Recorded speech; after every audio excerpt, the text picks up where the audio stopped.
Right. Here we are. Post-fight press conference. Post-fight. Post press conference. You know what happens when you have a bit of food in your belly, you start talking gibberish. So I'm back here with Solomon because we had to cut off before, so I don't even think I'm probably won't even use that. July. It's just flown. We're here, coming up to Saturday, December the 7th. Yeah. You know what I was going to ask you? You know when you're in the press conference, sometimes you just look like you're quite indifferent. Because I do try and listen. Unfortunately, I missed out on that because someone was talking to me, so I didn't get to see it. But you look quite indifferent when you're in press conferences. It's sort of like you're not even... It's almost like you're not even there. Yeah, I switch off a bit because I'm not really interested. I'm not interested, to be honest. I don't really want to hear all the waffle. I'm not really bothered what people have got to say, to be honest. I'm just there to, do my part, and then I'm here for fight night, man. I don't really care about talking this, that, and the other gibberish. It's more to see what they got to say, but like I said, it don't make no difference to me. What words coming out of your mouth are going to affect my performance? None. You know what I mean? Other fighters, not everyone's into like what you call the trash talk, the arguing. We saw a couple of that at the top table, and don't get me wrong, for us the fans, it is entertaining. But I get it. I don't know how many fights you're going to be doing the same thing. Yeah. Another opponent's going to be, I don't know, giving you some lip or whatever. What fighters would you say that you kind of look up to or like their style when it comes to their press conferences? Because I know you're someone that you're all about, let's box in the ring. I'm not really into this long talking outside the ring. I just want to get in. I just want to box, do what I need to do, win and move on. That's all that matters, isn't it? You know what I mean? When you start boxing, you don't start boxing to start thinking, I'm going to go to this press conference and do all this. You don't think about starting boxing to do press conferences, do you? You just want to box. So when you're doing this amateur, you don't do no press conferences. You're boxing to fight, innit? So when you turn pro, you got to do all this stuff, but it don't make no difference to me when you've got a certain level of experience of fighting. Like I said, I look at a lot of these Eastern European guys, top, your Beterbievs, the Usyk, guys like that. Doesn't matter. Press conference don't matter, does it? Don't matter. No one remembers anything from the press conference for them guys. They just go in there, they're undisputed world champion. What more can you say? And you don't have to say anything. You know what I mean? So it don't matter. A lot of these top guys over the years have been like that. Like a lot of the Eastern Europeans. It's more the Americans that have got stuff to say in it. But a lot of top fighters, they don't really need to trash talk. Even look at people like Canelo. He's got a bit of English he's learned. He's trying to say a bit when they give it to him, you know what I mean? But he's not someone that goes out there trying to trash talk and he'll just back his own case. But, you know what I mean? These top fighters don't need to try and say something to get under someone's skin because they know it don't matter. Alexander Usyk with Tyson Fury, and I will say Artur Beterbiev with Dmitry Bivol. I definitely saw a different side to Beterbiev when it comes to Bivol. Yeah. I think with certain fighters, I think it brings out something in them. I said it from the first press conference they had before Beterbiev's injury. It almost seemed personal. It was sort of like, for the first time, I'm seeing Artur Beterbiev swipe at Bivol, try and, when someone tries to old man you, I'm the bigger man. But it was almost like if you told me that they had a row in school and that beef was still there, I would have believed it. So I think in years to come, as you go through the ranks and as you push through, I think there might be a point where we'll see that even Alexander Usyk. Yeah. There's some. Obviously, everyone's got their opponents that gives it a bit and that. It does somehow get personal. I don't know about Beterbiev. I can't remember, but I know Hearn was trying to get under his skin and that, weren't he? And he was saying to Hearn, "Come on, you fight in the ring and stuff like that" to Hearn. Because even he knew all this talking don't mean shit. But but I've had them press conferences. Look at my fight when I fought that Robert Ismay in Newcastle. Oh yeah, I forgot about that. Yeah, he give it the biggest, he give it the most in it, and he got done 2 rounds. You know what I mean? He just didn't back it up. So them kind of fights, it was good for me that I had someone talking that much shit, because people was looking at it. It was entertaining for a lot more people. They watched it, then he got done and that, and it boosted my profile off the back of him talking shit. So same thing again applies. Would you say that normally in life you're not somebody that I can't even say likes confrontation. There's a few of us crazy people that don't mind confrontation. But would you say like normally in life I'm not saying that I'm one of them. you're a scaredy cat, but I'm saying Basically, if you don't trouble me, I won't trouble you in it. But when it comes down to it, if you do trouble me, then you're gonna get what's coming in it. That's what it is. So all my actions done in the ring, like don't matter I don't walk around like I'm some like certain people, individuals who I might be fighting on Saturday, thinking they're some bad man of the earth and that. I'm just me, and it normal person, humble. Like I just train extremely hard to be an elite fighter, fighting machine in the ring. That's what I am. You know what I mean? A professional fighter, not some like want to be bad man on the road. This, that, and the other. Elite professional athletes aren't made on the road. Elite professional athletes are made in the gym, sparring, training, all the work, living the life, discipline, dedication, not being out on road doing this, that, and the other, whatever hours. That's not how you become an elite fighter. but when they say characters make boxing, we do need all sorts of Yeah, characters of course. in it because it does add that little bit of spice. I get it. You're very disciplined and conditioned, and you have got that like tunnel vision. This is what I want to do. Everything else is white noise, but it's good to have a little bit of that spice along the way. It's entertainment, and what do people watch boxing for? Is entertainment. If every fighter just didn't speak or nothing, they wouldn't bother doing these press conferences. What's the point? You know what I mean? But that's part of the entertainment package. But I'm just on my own journey in my life. I'm not here to go and talk to excite some people at a press conference. You know what I mean? I got my own pathway in life, and I'd be myself in it. That's the main thing, is being yourself. I'm not gonna change and start doing this to try and be excited for these people watching that I've never met before. I hear that. Something that as well that I would say about you is you're very reserved. You're not somebody like you said that's out and about putting yourself Yeah. on show. You're all about your business. But Yeah. some of the fans, I think what I like to do on my channel is to when people listen to you, when they listen to our conversation, they think, I'm going to back that fighter because of this. You've got solid work ethic. No one could ever knock your work ethic. Yeah. I know what you like. I know how hard you train. Yeah. And these guys would have seen that as well.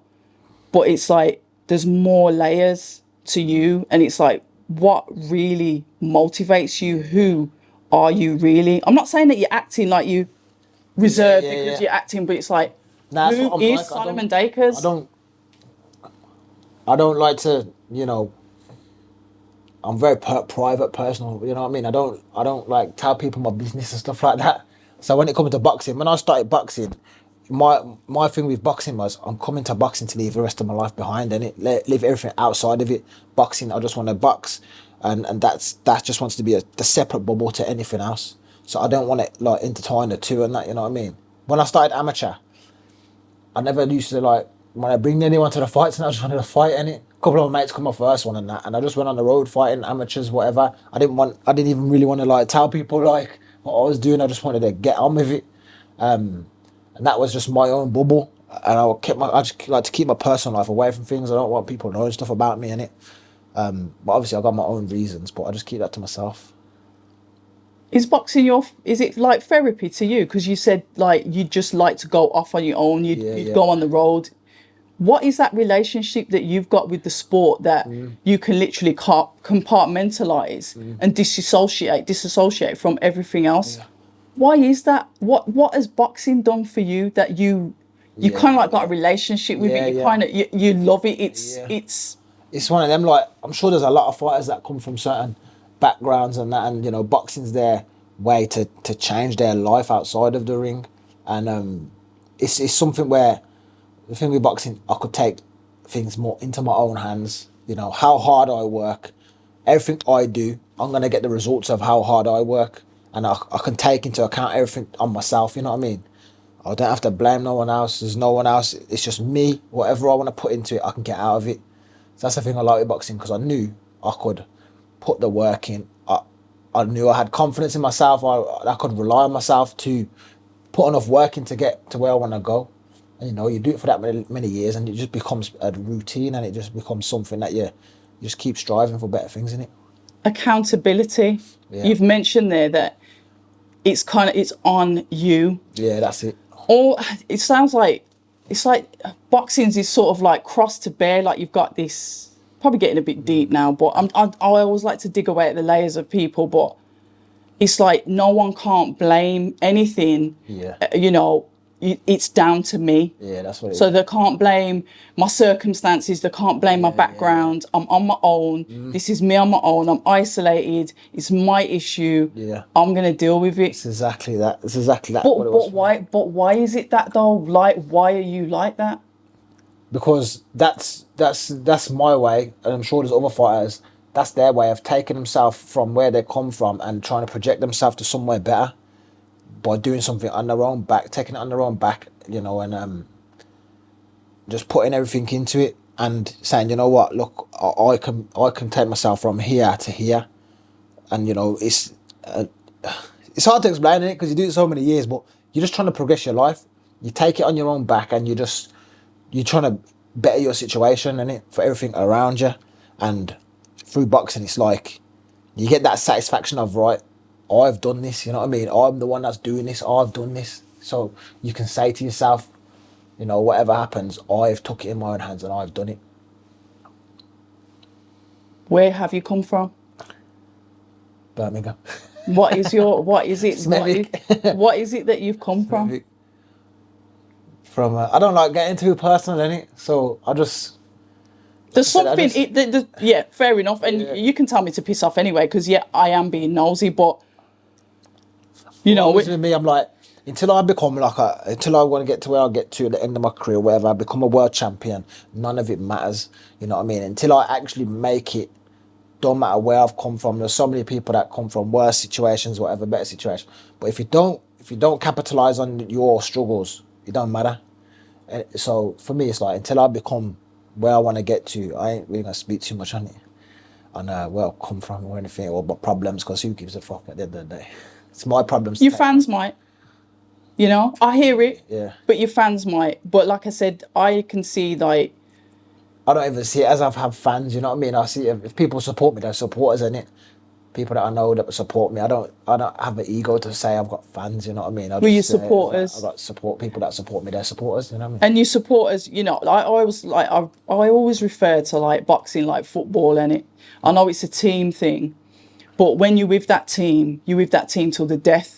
You support that football team till the death. You've been a fan of that football Boxing team. fans ain't like that. Boxing They're fans are not. fickle, man. That's No, but- on to the next one. But some of them are. Some of them are ride or die. They will ride out Those with you. supporters are people that probably you know them, or they probably know you from your area or something like that. Those are the kind of people that will support you. You reckon? Long term. I reckon your biggest supporters are people that don't even know you. Well, And if you are, if it's comment. true, Comment. I appreciate them if they are, man. But yeah, it would be good. It would be good to think that, you know what I mean. It would be good to think that you do have those kind of people. But boxing fans, they're very fickle, and they was on to the next year. 1 minute you're the best, 1 minute you're shit. You know what I mean? But if you got little supporters and that, like I said, most of the time it's people that you know in it that have known you for years. They always want to support you. But if there's others out that are out there, man, then big respect to them. I'm sure we've seen them in the comments saying, you know, they want you to do the best, they want you to win, etc. Throughout all your fights. You know, one of the things that I will do, like when there's fights coming up, I scan through the comments and I look at what people are saying, because it's like, okay, you can kind of get a feel. That's one thing I don't do no more is look at comment sections, man. Because Don't you? people talk so much shit, yeah. If you get hung up on people's comments, you know, negative or positive, it ruins it, don't it? Because there's always someone got something to say or one way or the other. So I don't read. In all walks of life, not just with boxing. Yeah. Do you know what I mean? But it's highlighted in something like boxing, in it, like Because you're at the forefront. People get like these boxing so-called fans, yeah, that go in the comment section. They get personal as if they know these fighters based on what they do in the ring or whether they like them in it. But they don't know these people, you know what I mean? They critique them and judge them as if they're like a dickhead or someone they know personally, and like they're calling them a dickhead or this, that, and the other. He's a dickhead. But you just fighters at the end of the day. It's not you don't know these people personally, but a lot of boxing fans they get personal with fighters just because they support one of one. He's a dickhead, but it don't mean you're a dickhead. You know, you're just fighting, innit? Yeah, there is that. Yeah, it is a fickle sport, but you're part of it. And sometimes, like I said, I know you're really reserved. You know, you've got that kind of gentleman attitude about yourself when it comes to the sport. But as you go through the ranks, because I was listening to Box Nation, so shout out to Umar from Box Nation. He was speaking to Frank Warren, and Frank was like saying, "This is a must-win fight. This is a fight that people are talking about on the Magnificent Seven. I'm sure people wouldn't have a problem if it was higher up the bill on the card as well. And it's because of the two different types of characters that are going at it. Yeah. And as you go through your career, there's people that are coming up at the same time as you, whether you've sparred them before, whether you're not, whether you like them or not, or whatever. But you guys are going to cross paths. And I just have this feeling that we're going to start to see more of your personality, who you are, and because you can be quite sharp and needly when you're ready, but I think it just takes the right person. Yeah, that's what I'm liking it. Like, I'm very sharp mentally. I believe, if someone has something to say to me, I will always respond. I'll always have the logic behind it. I'm quite sharp like that. But I ain't an instigator. You know what I mean? I'm not an instigator because that's just not who I am. So Saturday, it's almost upon us. You got the weigh-in tomorrow. What does this fight mean to you? It's another win on the record, man. Just another win on the record and just another stepping stone. That's all it means to me. Is keeping me in the money and moving me on to more money. Hopefully that's the main thing, innit? Keep winning, keep trying to stack up the money, and every time you win in the heavyweight division, you're not far off getting a bigger fight, and bigger fights mean bigger purses. I've got to ask about your Sonny Edwards and Galal you fight on the weekend. I've really got a lot of time for Sonny Edwards. Sonny Edwards is someone that's always supported my work. Recently met the Yafais as well. Shame on me, they're from Birmingham, but I didn't really know them like that. Lovely family. Yeah. That fight and Sonny Edwards being Sonny Edwards in that corner. When he says, he said, I just don't want to be in there. That was crazy. It's not a good sight. It's the last thing you want to be hearing in the corner, and from there you just know it's downward back. If you're mentally defeated at that point, then you're not gonna pull it out of the bag. You know what I mean? Because you're mentally gone. And you know what? Though, credit to Galal, man. He's a little beast, and he come out beasted, and he forced him into that position. If Galal come out touched about for a couple of rounds, boxing, seeing what happened, Sonny was comfortable, he wouldn't have said that. But Galal forced him into that corner and put the pressure on, and made him feel like that. Galal made him feel like that, at the end of the day. And Sonny just said, I ain't got it in me.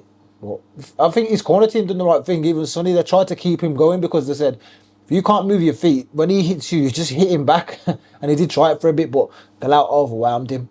He just overwhelmed him, put so much pressure on, and he just pummeled him, really. Like, put him into submission. I couldn't believe it. He just, like he said, and it was beautiful to watch, as in the aggression that came from Galal, like straight away on that front foot. Because I was saying with them two, sorry, I'm talking boxing now. I get it, but with them two, they've got good feet. Both of them have got good feet. So I was saying, if Galal can pin him down, it's a problem. Yeah, but pin him down straight away. And straight out the gate. He was, the way Galal was cutting that ring off. I was like scratching my head because that Sonny can be quite that's what elusive. People thought. They thought, okay, Sonny's going to be tricky. He's going to be moving around quite a lot. Can Galal pin him down? But Galal just said, you know what, nothing's stopping me. I'm not being denied. I'm going full system ahead. And that's exactly what he did. Anthony Joshua not taking the rematch, Solomon. The thing is, you've sparred a lot of these heavyweights. And you know what? One thing he did say to me the other day, and I think this was, I don't even know if this was recorded. You says, I am not being a sparring partner, which is spot on now. You are your own person. You've got your own camp. Now you pay people to come to you and build your career. But when we talk about Anthony Joshua, I say that because obviously you've sparred him, and Daniel Dubois. He hasn't took the rematch. He's injured. What do you see that's left in Anthony Joshua's career? It's just what he wants to do, because he don't need to box again. He's not boxing for money, but maybe he doesn't want to end his career with that loss. You know what I mean? But it's really on how he feels. If he's content to retire, but I don't think he would be after the loss in it. So he wants to probably get back. Doesn't matter where you are in your career. If if you're a true fighter, and you're someone that's used to winning, when you lose, like for me, like in the amateurs, if I lost, I want to get it straight back. I want to get it straight back in it sometimes, but now in the pro game and certain parts in your career, it's not the wisest thing sometimes, because you're in boxing, you're not eternal in there. And once you can start to slide, sometimes you're not gonna come back up to where you were.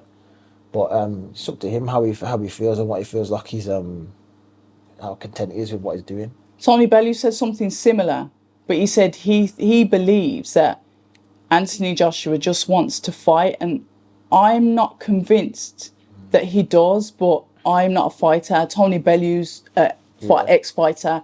He's the one that will be able to look a man in his eyes and know what he's really on. Because you said something there about being a pure fighter. What is a pure fighter? What is the definition of a pure fighter? How do you... When Sonny Edwards was a pure fighter. Yeah, and then someone that wants to... They love the thrill of fighting, you know what I mean? They love the thrill of boxing, and a lot of it comes from, though, the thrill of winning, innit?